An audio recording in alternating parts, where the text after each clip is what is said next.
Very little is actually known about the character of Nyad, apart from the fact that she is the first elemental master of water and the embodiment of the endless sea. Very little has happened with her and very little screen time has been given to her, but apart from that little bit, she is still the home of a very fascinating plot hole to me. You would think that with very little screen time this would not actually be possible, but with what we actually know and seen of her, she has actually caused a spiral that I can only deem as a plot hole. Something to the point where it defines characters beyond Nyad herself, because by all accounts Nyad has actually broken the rules that we are aware of when it does come to Ninjago. And honestly, this seems to be a theory that could explain it, but is still loose at best.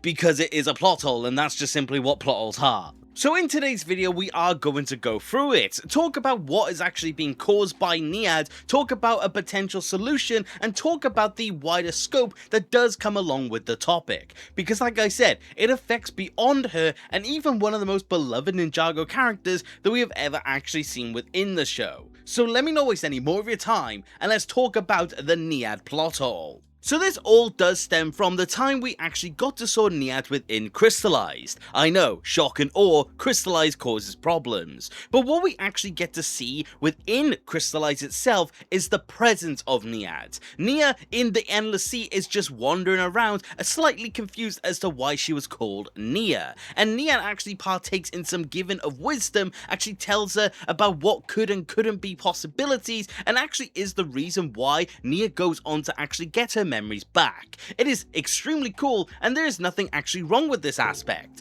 but the thing that comes from it is actually just simply put, Nyad's presence herself. See, the problem that we're actually looking at here is that Nyad, by all accounts, is still the embodiment of the ocean itself, which Nyad herself also states is a binding and a combination of coming together with the elemental power of water, meaning that this aqueous state is of course a byproduct of water elemental powers. But that's the thing, that means both Nyad and Nya are both embodying and connecting through to the elemental power of water within themselves, meaning that there are two elemental masters of water.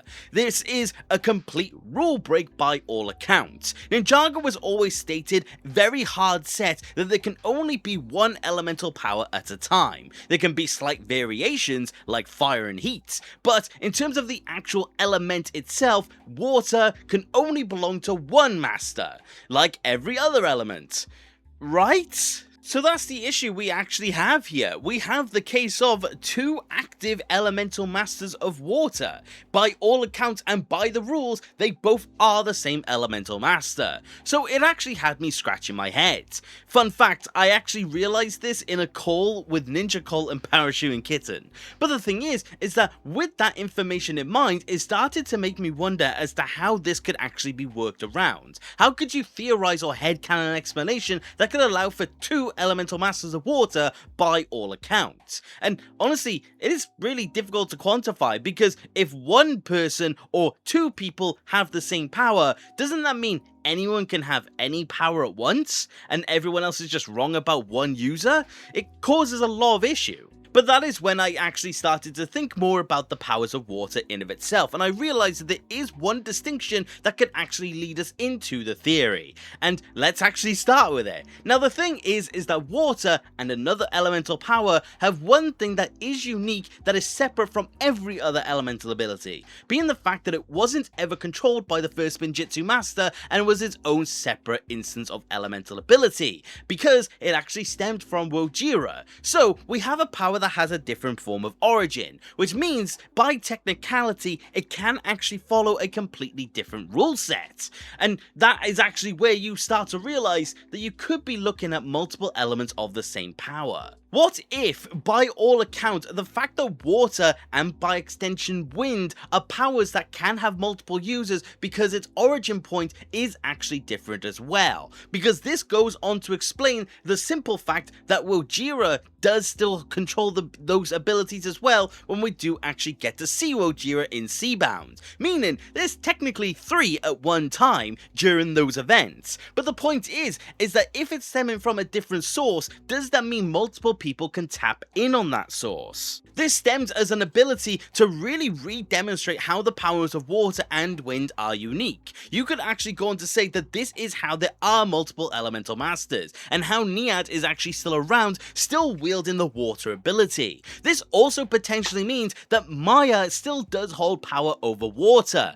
but potentially because she isn't aware of the fact that she could, and because as far as she's aware there can only be one elemental master at once, she doesn't realize she still has access to those elemental abilities. And like I said earlier, because of this explanation, it does go on to affect other characters, mainly being wind elementals. This means that Euphrasia and potentially Moro both use wind abilities. Moro is in the show and we haven't actually seen him utilize any sort of wind power, but the point is that if you are following this logic, you realize that Moro could still be that elemental master. And it actually does go to make a little more sense, as we do know elemental masters have different types of souls. Elemental masters actually look differently when it does come to their souls and how they present themselves. Lloyd has a green one, Cole has a brown one for example. But at the end of season 3 part 2, we see Moro get absorbed by Thunderfang, and Moro's absorption does actually act a little differently. You see wind effects around the orb, meaning that potentially his soul is still tethered to the power of wind, meaning he could still have it.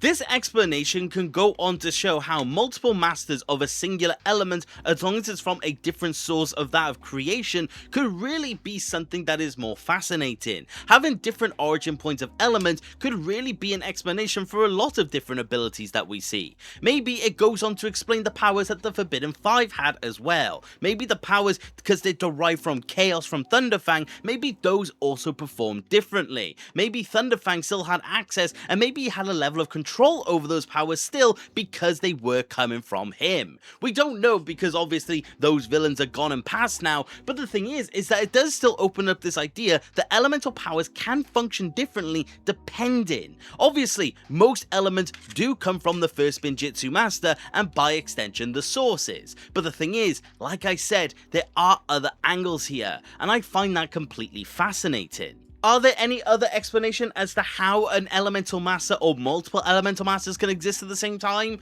Well, for one, it's crystallized. There's just no other way of looking at it. Crystallized did a lot of things that did break a lot of different parts of canon, so that's just that. Or the other explanation is that when an elemental master of water merges with the sea itself, it is essentially the same as departing. Think how the first Spinjitzu master passed through to the grasslands instead of actually going to the departed realm. What if the stage of merging with the sea is a form of passing on to whatever is next? So whilst Nyad still retains the aqueous state and does maintain some form of identity towards her past life, it is still by all accounts a departure. That is another way of looking at it, but I don't think it overly works because there are still so many questions in that regard, and honestly not a lot of answers. Whereas on the other hand, the concept that Wojira's powers derive with different rules honestly could be something that does make sense, because like I said, Wojira herself does still use those same powers as well. But on an overall scale, it does still just lead to many more questions. Are there other sources of elemental ability? Are there other ways for powers to have multiple masters? Are there ways to truly delve deep into what makes an elemental master? Regardless of all of that, we have to objectively look at the fact that it does seem to be that there are 2 elemental masters of water at one time, and potentially 3 if my theory is correct about Maya. But regardless of all of that, it is still a fascinating idea, and I do think it is something that is worth exploring. Maybe one day we'll delve back into the powers of water and we'll get more of an explanation. But as of now, I think that there is something more here for the powers of water and wind. I think multiple masters do exist, but the thing is that elemental power as a whole has been set as this idea of one master at a time, so this knowledge has just gone unknown, but we may be slowly getting hints at it, and I think that's quite cool to see. But I would love to know, do you like my theory as to how this plot hole can be worked around? Do you like the idea that Wojira does act differently? What do you think of the idea that Moro could still be an elemental master? What about the idea, like I said, that maybe chaos powers like the Forbidden Five does have more to it than actually does meet the eye? There are a lot of questions that do come with this video, and I would love to know what your guys' answers would be, but I do think as of now, I kind of like the idea like I said. I just have a lot of fun with it, and I just wanted to pass it to you guys, because that's just what I like to hear. But thank you very much for watching the video, and I do hope you enjoyed, and if you did, please consider subscribing. I love discussing Ninjago with more people. And if you do want to support the channel any further, which you do not have to, you could always become a channel member and join the legends that you see on screen. Each of your support means the absolute world to me, and I truly cannot thank you enough. But like I said, that's about it for today, and take care. Okay,